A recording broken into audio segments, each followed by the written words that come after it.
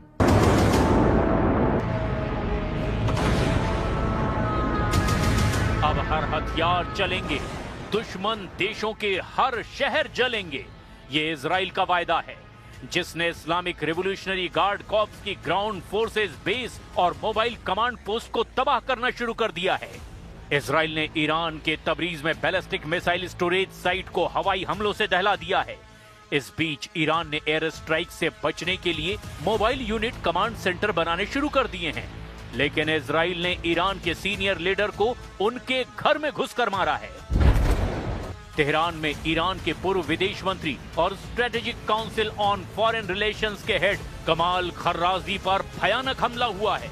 Reports के मुताबिक हमले में खर्राजी घायल हुए हैं, वहीं उनकी पत्नी की मौत हो गई है। खर्राजी पूर्व सुप्रीम लीडर अली खामनेई के सीनियर सलाहकारों में से एक हैं। नए सुप्रीम लीडर मुस्तफा खामनेई के भी खर्राजी बहुत भरोसेमंद हैं। इजराइल का टोटल फोकस ईरान की लीडरशिप का चुन चुन कर सफाया करने पर है। पीएम नेतन्याहू ने दावा किया है कि ईरान बहुत जल्द ढहने वाला है। इसकी वजह इजराइल की वॉर पॉलिसी है, जिसमें पहले ईरान के हथियारों के खतरे को खत्म करना है और फिर सरेंडर करवाना है। मगर ईरान के रुख से लग रहा है कि ये मिशन इजराइल के लिए इम्पॉसिबल हो सकता है।